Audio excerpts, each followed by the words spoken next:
Salutations, respected viewers. This is George from Ireland. I'm carrying on my series about the Russian Civil War. So, more about the killing of the Tsar's family. They're all shot dead on the night of the 17th, 18th of July, 1918. So, Sverdlov had sent the order from Moscow. Lenin had a hand in it, but he didn't actually sign the order. And having heard it was done, he voiced his approbation. Trotsky was not aware of it till after it occurred. However, he recorded his approval in print. Bear in mind that the Tsarevich was 12 years old when he was killed. Even if you felt compelled to kill the Tsar, there was no need to kill his children, and it just typified the savage attitude of the Bolsheviks. In fairness, some of the whites were just as bad. Whatever guilt attaches to the Tsar, it didn't attach to his children. So the Tsar's servants were guilty of nothing. Why were they killed? They're working class. You're supposed to want to emancipate them. So there was a total disregard for humanity, and this was to be the norm for the Red Army. Of course, there were decent people who were in the Red Army, and would have been those who disapproved against it of atrocities and things like that. But the High Command, they carried these things out on a huge scale, as did their foes. So Trotsky praised the slayings, saying they were essential because they proved there was no going back to the old system. So the Reds announced that the Tsar had been shot dead, but they said that his family was secure. This helped to give rise to these bogus stories that the daughters did not die on that occasion. It was several months before the Bolsheviks announced, okay, we killed the entire family. The Whites took the town, they initiated an investigation, they found the bodies and reburied them elsewhere. Yekaterinburg was later renamed Sverdlovsk in order of Yakov Sverdlov, who ordered the killings. It was held to be a splendid revolutionary act. Sverdlov died less than a year later. He was nominally Jewish, a disbeliever in all faiths, but his ancestry caused anti-Semitism to exacerbate, because White said, oh, look, this person did it, and those of the Judaic faith should pay for this. So there was significant anti-Semitism amongst the whites, and they made much of the fact that there were several Jewish people who were eminent amongst the Red leadership. So it seemed very illogical that some Reds carried out some killing of Jewish people, given that the head of the Red Army was Jewish. However, anti-Semitism was deeply ingrained in the country. I'm not suggesting all Russians were anti-Semitic, maybe not even most, but it was at least a significant minority, and in that sense Russia was in the European mainstream. So some Reds even believed the claim that Trotsky was of Jewish stock was a white smear, although there is some doubt that he might not actually have been Jewish at all. So both sides conscripted people into the army. They requisitioned food, horses, other supplies, came across as armed robbery to people. Hostages were taken, and villagers would be shot if their conscripts in their village deserted. Many peasants set a plague on both your houses, trying to organise militias to keep both armies away. These armies seemed to be more like robber bands who mouthed some incomprehensible political slogans. Politics was something for urbanites. It did nothing for the village. So this war was especially savage. Torture and the killing of prisoners of war became commonplace. The Cheka was formed within months of the Bolsheviks seizing power. The extraordinary All-Russian Commission for combating counter-revolution, espionage and extortion, headed by Felix Dzerzhinsky. His ethnicity is ambiguous, probably Polish anyway. He was Catholic, born in what's now Belarus.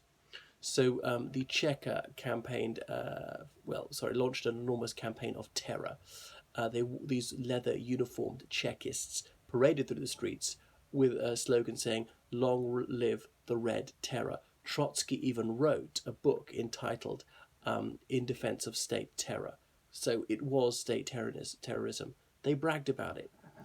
So October 1918, mutinies and revolts had swept Germany, Austria-Hungary. The red flag was hoisted in many cities in northern Germany. So Lenin believed that the hour of communism had dawned, that his ideology really was sweeping the world. Goodbye capitalism and down with national chauvinism. So his belief appeared to be plausible. So in November 1918, the armistice was signed between Germany and the Allies.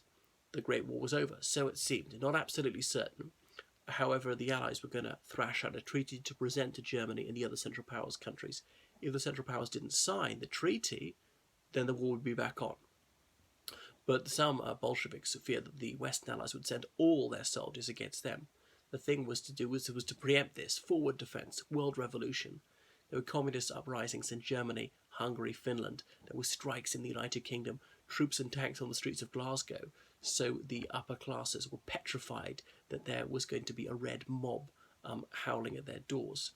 A Soviet was formed in Limerick in Ireland. That only lasted 9 days. There was massive unrest in India. A protest in Amritsar was met with a massacre by Brigadier General Dyer. About 1,000 people shot dead. In northern Italy, several cities were temporarily seized by communists and the red flag was flown. Public opinion in Western countries was very war-weary. Many leftists had more than a little sympathy for the Red cause. Dockers in the United Kingdom refused to load ships that were shipping armaments to the Whites. The Reds were gaining the upper hand in the Russian Civil War. The United States sent the Polar Bear Expedition, that was their troops, to the Arctic region of Russia. But pretty soon the United States withdrew from Russia. The United Kingdom eventually pulled her soldiers out. One by one, so did all the other Allied soldiers. They had trouble at home, their economies were shrieking, and they just wanted to get back to normal life, not spend money unnecessarily to get embroiled in a civil war they didn't understand. Some Allied troops were affected by Red propaganda. The Allied troops were there to fight the Central Powers, so they thought not the Reds, not get involved in somebody else's civil war. They wanted to go home. So Western governments were chary about testing the obedience of their troops who might mutiny.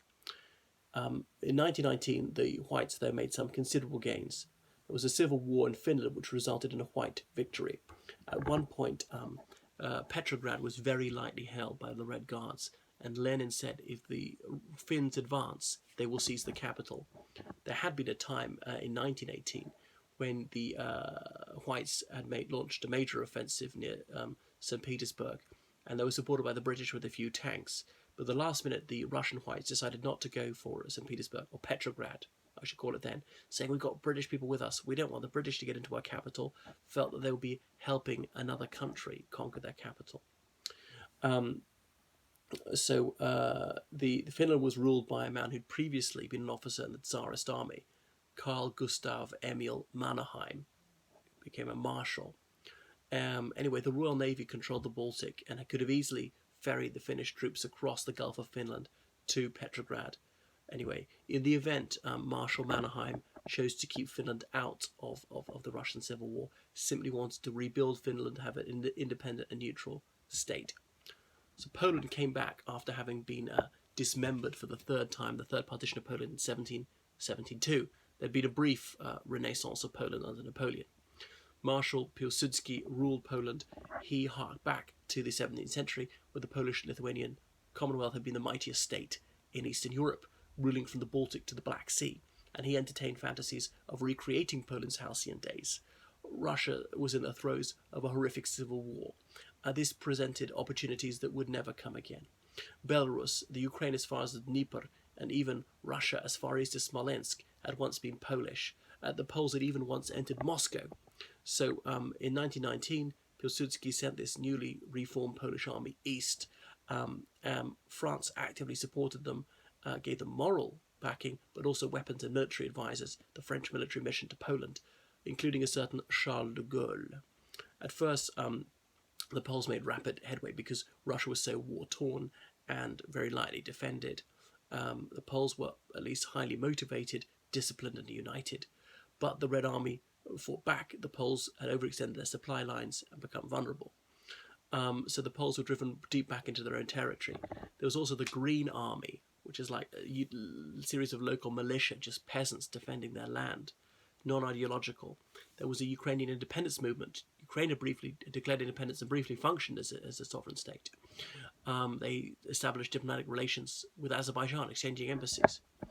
There was the Black Army of anarchists, particularly prominent in the Ukraine, and they disliked the Polish government, saying it was bourgeois.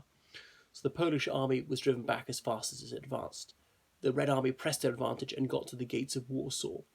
Lenin rubbed his hands gleefully, thinking he would soon annex Poland and he would extend the blessings of communism to the Polish nation. However, the Polish labouring classes did not plump for communism as Lenin had fondly anticipated. And the Red Army were not hailed as liberators.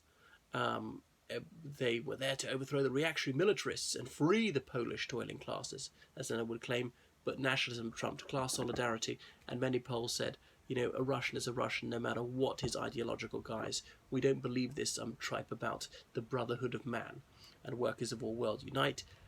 There was the miracle of the Vistula. When the situation seemed to be hopeless, the Polish army actually vanquished the Red Army and sent them, with their tail between their legs, back to Russia.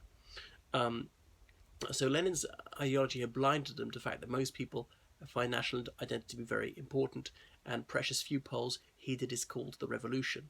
The miracle of the Vistula, that was it. The 11th hour, Poland was saved. The Reds were sent packing.